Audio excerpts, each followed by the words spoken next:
The riders now facing up to stage number 9 as we stay down in the south of Italy from Foggia to Vasto. Beginning to turn north a little bit now, the riders having come north on the east coast by road transport up the motorways, and now heading up on what is expected to be a fairly regular stage here, and that's the way it's proving so far. Now just watch the top of the picture here, because a little bit of argy-bargy going on there with the Amora e Vita rider, and I think that's Glenn Magnusson, who wants a little bit more space from the Seiko riders. We run down to the final kilometre. There really hasn't been much action all day. The sprinters should be back in control. Well, the team at the front now is the Balan squad in the white jerseys. They're trying to get it all together for Andrea Leone. He's a great sprinter, but you can see the speed very high indeed. Just pulling off there, the leader of the Intergiro in the light blue jersey. He's sat up. He's had enough of the action at the front here, but definitely in control of this flying main field. But Phil, there's lots of argy-bargy going on there. Everybody fighting to stay in position, and in 4th position there in the red jersey on the right-hand side is the big sprinter Glenn Magnusson. And the one man not in the picture, not really, is the big sprinter who's winning so well, Cipollini. So this could be a different result here, because the sprinter's now opened up for the line. Silvio Martinello is right there. He's had 2 seconds so far. As they come towards the line now, this is going to be a real battle here. Martinello trying to get on terms and win a stage. Magnusson is there and trying to get through, and I think he's got through. Glenn Magnusson, who always gets a win in the Giro. He's had one last year, won the year before. He comes up smoothly on the right here. Martinello bursts through as well. Well, that man's now had 3 second places in as many days, and he won't be too pleased about that. Glenn Magnusson for Amora e Vita gets the stage win. It'll mean nothing to the overall classification, but nonetheless for Amora e Vita, one of the smaller teams in the race, it will certainly mean a lot to them, and there's the result. Cipollini getting up for 3rd. Well, this 10th stage of 212 kilometres from Vasto to Macerata. I'll tell you what, Paul, you have difficulty getting lost on this route because we run right along the coastline all the way. Well, as long as you keep the sea on the right-hand side, nobody's going to get lost. As long as you don't miss the left-hand turn at the top end of the course. And Mario Cipollini's guys, again, very much to the front on a stage like this. They have to keep control if they want Mario Cipollini to keep the victories. But as they turn inland off the coast, it really does climb up towards the finish line. Mariano Piccoli trying to get away again here now. He's no longer the leader in the King of the Mountains. Bettini is, and so he's back in his team colours and still trying to get away. And Cipollini's team doing a lot of chasing down here, because time beginning to run out now as we head up towards the mountains for Cipollini to get that 25th stage when he's looking for. It's been a very tranquil day today, hardly any attacks at all, and now we're inside 3 kilometres to go, and Cipollini's race is about to start, I think. It certainly should be. These flat stages are what Cipollini has to dream about, because in a couple of days' time the roles will change as he goes under the 1 kilometre banner, because now, Phil, certainly the mountains are looming on the horizon. And again, Polti very aggressive in these closing stages. 3 second places so far for Martinello. Surely sooner or later he's going to snatch the stage win, this brilliant all-rounder, because he's also a track world champion. Don't forget, Martinello has got the wheel of his former teammate Cipollini. They're in 2nd and 3rd place here as they try to sort it out as they head up towards the finish. Cipollini looked to me as though he was feeling the pressure there, because he's only got one rider left in front. And that was the blue jersey on the shoulders of the Intergiro leader, but Mario Cipollini's got it this time, and he's being challenged all the way up to the finish line by Martinello, but nobody can challenge Mario Cipollini here in the sprints field, because he is the king of the sprint. 25 wins at the Giro d'Italia. So he matches the great Eddie Merckx, but he's a long way to go to match Alfredo Binder, who has won 42. So the riders are now facing up to a little visit to San Marino as they start now 220 kilometres of the 11th stage. The race now well into its 2nd week, and the man in pink still Alex Zola by just those few seconds, and still anybody's race, of course. And the rider on the move here at the front is Dennis Zanetta. Very aggressive rider. Everybody wants to try and win here in San Marino, especially the Mercatone Uno squad, because they are based here. This is where the team has its headquarters, and so certainly we'll have to look for Marco Pantani going for the win this afternoon. Going down the outside, though, is Kepe Gonzalez, but still Zanetti managing to hold on. Well, this is a breakaway that's got itself going. There's nobody of note missed it so far. It's about 3.5 minutes up at the moment as Kepe Gonzalez tries to show us his climbing legs and move clear of the field. Marco Velo second in line, Konishev at the front here as they continue to set the pace in the hope that they can do something for Pantani. Pantani doesn't live very far away from the finish today, so I'm sure he won't stay in the bunch all the way up to the line. More reinforcements coming up, and the arrival here of Cipollini, former junior world champion, and he rides for Brescia. Amazingly enough, just 25 years of age. It seems like he's been around forever. He was one of the youngest riders in the Tour de France a few years ago, taking part at just 21 years of age. And in fact, he's gone straight past there. And Noé's not happy at all with the performance here of Kepi Gonzalez. No, Gonzalez was happy to climb alone, but didn't really want Noé around. Noé wasn't going to do much, so he's decided to stop working. And look at this. There's more boys coming up now from the back. Looks like the tall figure of Zanet who's come through. Look at this. You can see, in fact, the pressure really starting to tell here on Cipollini. This is a very difficult climb indeed, and in fact Kepi Gonzalez has gone away in front, still with Andrea Noé, but the pressure, and look at Phil at the pedalling style of these riders, it is so steep on this part of the course.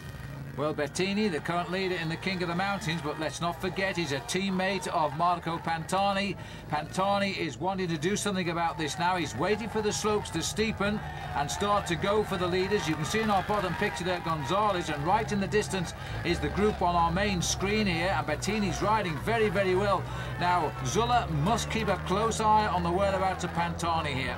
He certainly must. In fact, Kepi Gonzalez has got rid of the man who was with him, Andrea Noé, there, in fact, wearing number 44, Cipollini. He's been caught by the main field, so the advantage now must be well inside the 20 seconds. And Marco Pantani coming to the front, putting pressure on the pink jersey of Alex Zülle, who still is very close to the front of the group. And in third position there, in the Ciclamino jersey of leader on points, is Michele Bartoli, a former leader of the race. Well, Zola is not only going to sit on the wheel of Pantani, but he's going to give him a helping hand as well here, as he realises he could split the field here and maybe shed Bartoli on this long climb up to the finish. There's a slight respite just before the summit, and it climbs on towards the end. Well, there's the devil in the bottom left-hand corner there, encouraging Kepi Gonzalez onto what he hopes will be the second victory for Kelme. About 7 seconds behind him is Andrea Noé, and in the main field, that attack by Marco Pantani has not got rid of any of the major favourites, and Michele Bartoli is still very much to the front of this group, riding in between Pantani and Alex Zülle there, and very much to the front on the right-hand side there, Ivan Gotti, last year's winner of the Tour of Italy. But another attack by Marco Pantani, trying to take victory to the home team, Mercatone Uno. And the ball head of Pantani continues his rhythm. Whenever he senses it slowing down, he puts in another vicious acceleration. And Bettini is really going to have to grit his teeth now to hang on to Marco and give him a hand later. The steady rhythm in the bottom of our screen of Kepi Gonzalez, who had such a great Giro d'Italia last year, and now is trying to steal this stage. He really must keep the pressure on, because the main field really has put the hammer down in the last few kilometres, Phil. The speed is very high indeed. This on the front now is, in fact, Paolo Bettini. He's putting the pressure on, hoping that if they can bring all of these riders who are up the road in front of them together, then that will give Michele Bartoli a chance to get the stage victory on his birthday. 28 years of age today, but they do have a teammate in front, Andrea Noé. He's trying to stay in contact with Kepi Gonzalez, who for the moment is the lone leader, but Pantani's gone again. Pantani, there's no holding him today, Phil. He wants to get the victory for Mercatone. He knows that all of the sponsors will be at the top of the climb here in the town, and behind him Luc Leblanc is covering the attacks of the little Italian climber El Pirato. Well, there's nobody really got the legs to help the Pirate at all here, but look how that bunch has thinned out now as the riders try to hang on. Zola responding well, Luc Leblanc very much in the frame. Bartoli is still here. Gonzalez not climbing so smoothly here because they're not giving him a real chance to settle down. He's having to keep the pressure full on. And it looks as though Zola is feeling very, very strong here, as now the counterattacks are coming from strange quarters here, because that rider breaking away is Laurent Roux. Frenchman Laurent Roux on the TVM squad has gone out to the front of that group, and look at this. Andrea Noé, in fact, has recovered and he's pulled back Kepi Gonzalez. It'll be interesting to see what his tactic is now, because he's not been too happy with Gonzalez, and it was to go straight by and not very far behind them. Laurent Roux has almost made contact, and Andrea Noé has got rid of Kepi Gonzalez, the Colombian, by about 2 seconds. So last year's King of the Mountains has found a mountain has hurt him a little bit too much this time. He's fallen behind. Noah could be a big surprise here. And remember, he's a teammate of Bartoli, who's having his birthday today. So if Bartoli can't win, then it would be nice if somebody on the squad did. And it looks like he's going to, but the main field, Phil, is right behind there. Luc Leblanc just coming round that corner. They've pulled the other Colombian back into the fold. Marco Pantani has launched yet another attack, trying to pull back Noé in the last few metres. Well, Andrea Noe is going to get his first ever victory. I think he's been a pro for 6 years, and this is going to be a sweet one in the Giro d'Italia for him. The speed of Pantani is not quite going to get him, but look how Pantani is going to get second place, and that will be a superb result for him on the stage today, living not far away from here as he does. While the main field, what's left in the main breakaway, really, there's some 8 or 9 riders here contesting it as Noe crosses the line after 5 hours, 12 minutes. Victory for him. The clock continues to count, and approximately 6 or 7 seconds back, Pantani. Tonkov comes in shoulder to shoulder with David Rebelan, and he gets the 4th place. And Bartoli also comes in too, so he's on the leaderboard as well. And he'd be quite pleased with that on his 28th birthday. But look how this field is split up, and there's a few seconds opened up between them. Pantani now is going to close in a little bit on the overall classification, but Alex Zülle will be safe. He crossed the line, I guess, in 7th place today. And no real big names missing out on the move, which came on that climb at the end. They all hung on. They all got spread across a few seconds, mind you. But Bartoli should still be 5 seconds behind Zola overall. There is Paolo Bettini, still the leader of the King of the Mountains. I'm pretty happy about that. And there's the overall situation. Well, the weather not so good at all today, as the riders now facing up to stage 12, 202 kilometres. We leave San Marino and head to Carpi. And really, this is a very flat course indeed. And it's all downhill away from San Remo, and then we hit sea level, and that's the way it stays all the way to the finish. And so I don't expect the overall to change too much, Paul, on this one. Well, the Festina team trying to stay in touch, but the reason they're trying to stay in touch is because they've got Laurent Roux in this breakaway. And if it gets too far, there could in fact be a switch around. At the moment, Roux is going to come home as the new leader of the Tour, and that certainly wasn't planned today. Well, the advantage at the moment is going up to 1 minute and 26 seconds, so it is climbing quite rapidly, and I'm surprised to see that this is the first sign we've seen of any weakness in the Festina squad, with Marcel Wust, the German rider of Festina, on the front there. Well, the breakaway started at 120 kilometres when 30 riders got clear. The weather probably has helped the situation a little bit. And Laurent Roux is getting the victory for TVM, and that's his first victory of the year. A former winner of the Tour de l'Avenir. And I think the time gas will confirm him as the new leader of the Giro d'Italia. And that is a big surprise. So Zülle lost it to Gonchar. Now he's losing it to Laurent Roux. So the pink jersey is off his shoulders now. It's been a rough day for Alex Zülle in the bad weather. 42 seconds has gone by, and Zülle is not going to keep on to the lead of the whole of that leader's yellow jersey, and Laurent Roux has sprung a surprise. He's won the Tour de l'Avenir in the past. There, in the main comfort of the peloton, that's not really the word, is it? Over 2 minutes 20 seconds back, and there he is Alex Zülle. So he loses the Maglia Rosa, and here's the man who's now claimed it. He's a Frenchman, races on a Dutch team. It's pretty unusual, that. And Laurent Roux, a winner of the Tour de l'Avenir, gets his first win of the year, and he gets a pink jersey as a reward. And that was something of a surprise. Just after I told you nothing would happen on the stage, quite clearly it did, and the race has a new leader now. The 13th day of the 13th stage of the Giro d'Italia, Carpi to Schio, and there is the overall situation. Another man on top now, Laurent Roux, following in the wheel tracks of Zülle, Gonchar and Bartoli, and of course Zülle again. This time he's lost it to Roux, Paul. Well, this is Mario Cipollini, not looking very comfortable in these conditions. Nobody too happy about the fact that after a very hot southern part of Italy, we're now climbing up to the north of the country, and the cold rain and weather really has changed and making this race very difficult after 13 days of racing. 15 kilometres left to go to the finish line. And always on these small climbs towards the finish field, we see a lot of riders from the Mercatone Uno squad coming to the front, making sure that Marco Pantani is always in the front 15 or 20 riders. He doesn't want to lose any valuable seconds on these little splits that can happen on these short climbs towards the finish lines. And you never know. He showed us yesterday he can nip away and grab second place. He might just get the win, but it's not really his finish because there is a long descent down to the finishing line. But it depends how many riders are left by the top. At the moment, the main field all starting the climb. The rain, as you can see, is coming down. dangerous conditions and always very treacherous. Well, this is Marco Pantani once again coming to the front on these shorter climbs towards the end of the stages, obviously trying to steal a few seconds over riders like Michele Bartoli and Pavel Tonkov, who's just moving into the frame there in the white jersey from the Mapei squad, because he is the man who's really not been to the front so much in the Tour of Italy so far, thinking, I feel, Phil, about the final week of mountains and, of course, that penultimate day's time trial.